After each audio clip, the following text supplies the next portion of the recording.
Hello there, my friends. Salamun alaikum. I hope you're doing well. It's great to be with you for another short video.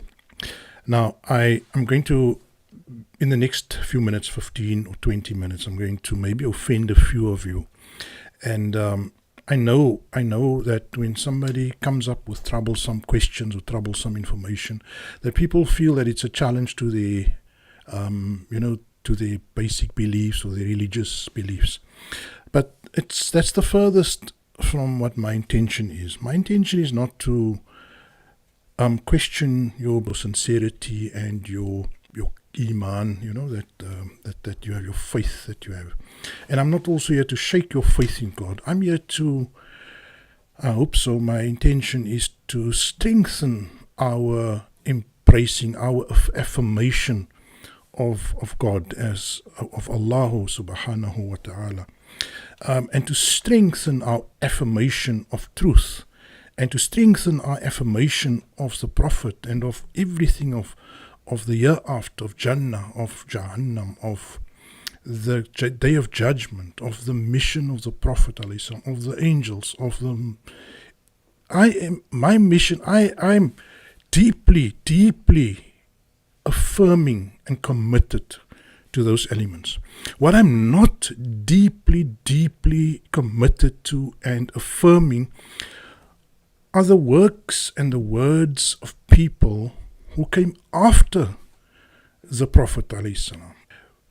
When we come and we want to interrogate inventions and books and ideas that emanated or emerged long after that, you should not then put us in the same boat. You should not then say that then it's kufr, then you are zindiq, you are an apostate or whatever. That's not a definition. You are stretching the word apostate. You see, you almost like the Zionists. They first said that anti-Semitism is an irrational hatred of Jews, Jewish people. And now it ended up with anti-Semitism is a criticism of Israel. You see, so don't copy them so much. Muslims, stop copying the Zionists so easily. It's not even original what you're doing. So if I'm going to question these things, I'm not questioning them. I'm not questioning Allah subhanahu wa ta'ala. I'm not questioning the Prophet's mission. I'm not questioning that he was the Khatamul Anbiya. I'm not questioning the angels, the Day of Judgment, the mission of all the prophets up to, I'm not questioning those things. I'm very firm. But by smuggling in ideas, concepts, books, rules, laws that are dodgy, that are at best tenuous in the strength, in the epistemic rigidity, at best tenuous, at best they can be argued to be possible, but not certain with the power, of God and the word of God behind it. Let's look at these questions, and I'm asking these questions for a particular reason, because I want to expose certain things with these questions. The first question I'm asking is, what happened to the Friday sermons after the death of the Prophet Muhammad alayhi salam? The Prophet lived in Medina for about 10 years. The hadith books claim that every Friday he made a sermon, he made a speech, and that is, Muslims are united on that belief that Fridays is church day or mosque day for the Muslim. Although it is clearly another behavior that we felt we have to copy from the Christian who made Sunday a church day and the Jews made Saturday a church day, and so we need to convert Friday to a church day. I'm offending people by saying that this question has got to make you ask what has happened to the sermons. Now, if we look at the hadith books, ask the question I want to ask here is, list for me the sermons of the Prophet. What are the sermons, the Friday sermons of the Prophet Muhammad alayhi salam? Now, if I ask Sunnah.com looks into all the main hadith books. And let's see if we can find a sermon here. It says the first one that comes up out of 711 it says the Prophet used to deliver the khutbah, religious talk, while standing. He would sit down and then stand up and deliver the khutbah in a standing posture. So that is just methodology how. I saw the messenger delivering the khutbah standing up, then he sat down for a while and did not speak. So it's all just like methods. And I've actually gone through the whole list. And it is not a single sermon. The point I'm trying to make here is that we cannot find a single sermon, and this is not me saying. I have Arab scholars, Arab researchers that come with the same finding. We cannot locate a single Friday khutbah of the Prophet. Now, these Friday khutbahs or sermons, as we say when we declare Friday to be a holy day, in other words, adding our day, with a Jewish day and with Christian day, now we're adding Friday in. The idea the Prophet had a sermon every Friday is belied by the fact that we cannot find even one. If you consider that the Prophet was in Medina, Prophet ﷺ was in Medina for about 10 years, and if he made a sermon every Friday, which means 50 Fridays a year, we're looking at about 500 sermons. Let's say 400 if he didn't start in the first year, maybe in the second or third year. So the thing is that we have about 400 sermons that went missing. Now, one of two things: either the Salaf who claimed, or the Salafist or the Wahhabis who claimed that the first generation was the best generation. So it either means that was a terrible generation. They didn't even save one of the khutbah, of the sermons of the Prophet. Or it means the whole idea of Friday khutbah, and I'm sorry, I said I'm going to offend people. I ask your forgiveness if I'm making you feel bad, but we need to ask this question: what happened to the sermons? Either they were very bad at transmitting it, but then again they transmitted 250,000 hadiths. Why couldn't there be one sermon in all of these hadiths? Like I said, I'm not the one making this claim or this discovery. It's done by Arab scholars. I stand on their shoulders. I benefit from their research, and they know the hadith books much better than I. If you can find a sermon or a few sermons of the Prophet, please let me know. But it certainly throws into doubt the whole idea of Salatul Jumu'ah, or the whole procedure around Salatul Jumu'ah. And let me again reiterate, I'm not denying Salah as a core, essential, foundational concept within Islam. It is a person who denies Salah cannot be a Muslim. The question is, from a hermeneutics perspective, what is Salah? What is Salah? And we know that words can be hollowed out, words can be changed over time. I think that's the first question. Of course, my suspicion is that the sermons of the Prophet were in fact the sections or the different verses of the Qur'an. If you want to look for the missing sermons, it's the Qur'an. Those are the words that the Prophet used to recite in front of them. Let's look at the next question. The next question is, why is the science of hadith not used as a contemporary methodology? If this is such an upstanding, amazing science that people hold up as one of the greatest achievements of Muslim thought, why does it not hold up in court today? Now, I ask the question I ask is, if person A says that person B confessed to a crime, so person A said person B committed a crime, and the witness heard it from A. So we're having a chain of narration. I ask AI, how does the ilmul rijal or the jarh and ta'dil or the science of hadith, how can it be used? Is it practical in a situation like this where there's a chain of narrators? A practical, alright, so then it goes into my scenario. Witness WA wants to testify I heard from person A that person B confessed to the crime. This is a double hearsay chain. For this to be admitted, the prosecutor will have to find an exception for each link. Link 1, person B's confession to person A. The prosecutor would argue this is a statement against interest. If it truly implicates person B, or an admission by a party opponent, a special rule for statements made by the opponent in a case, the court would then perform a jarh wa ta'dil. We're doing like suppose, right? It's a bit of a mind experiment.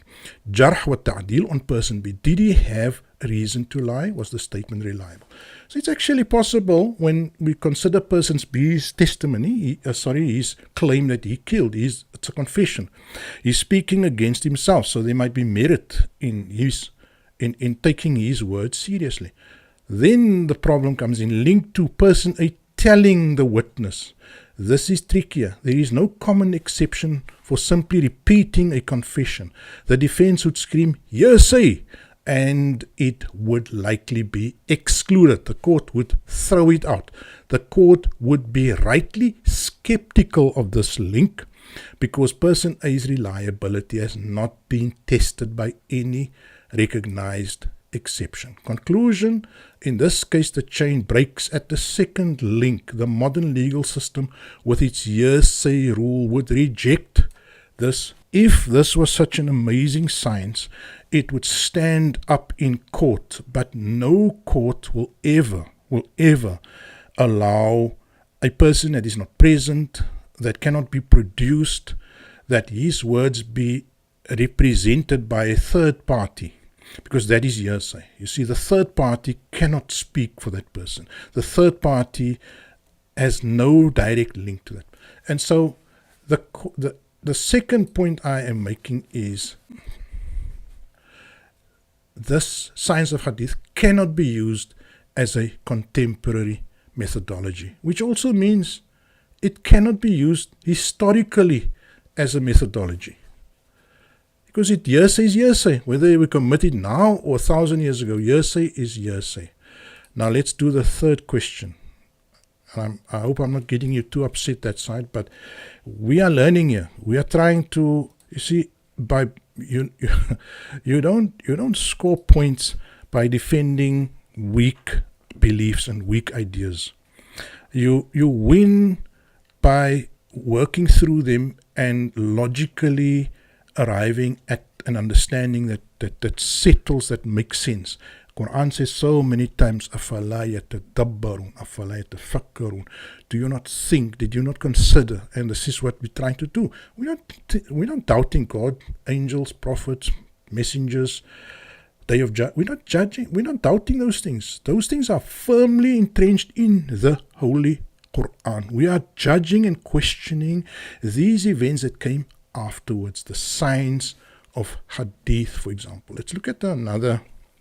Next question.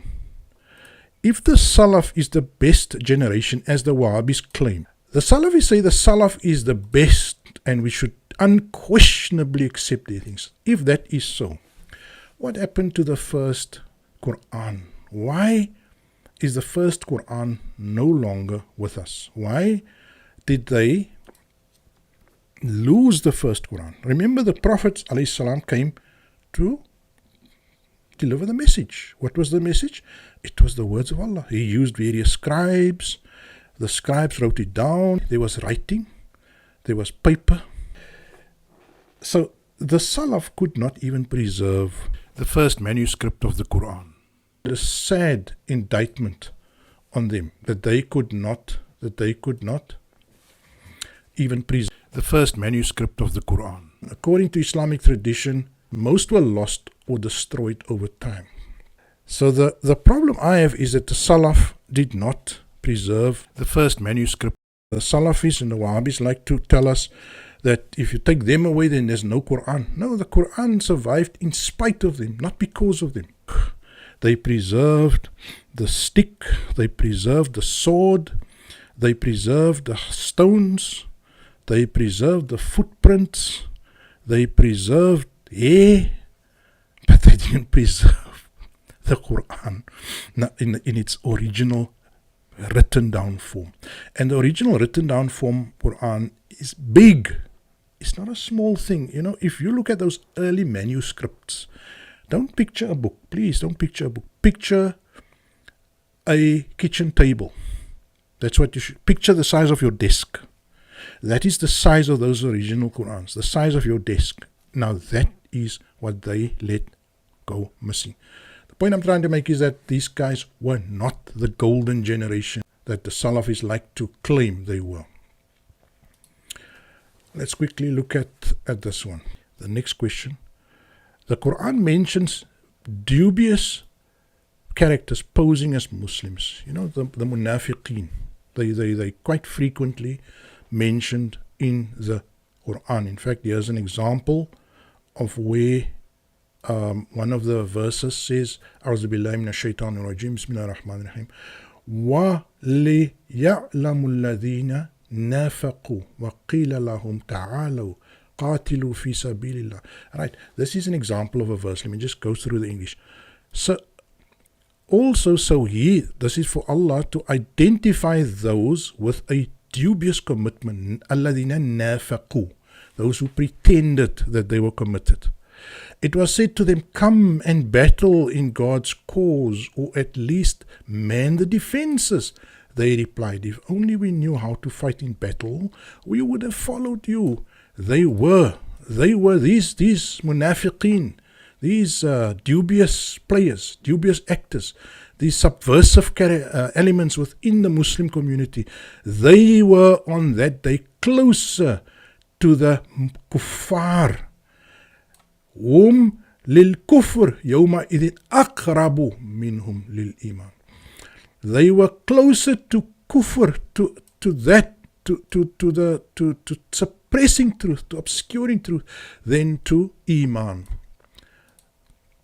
Now, I just want to leave you thinking with that verse. These are the type of people that lived along the Prophet, that had Muslim names, that were members of the Muslim community.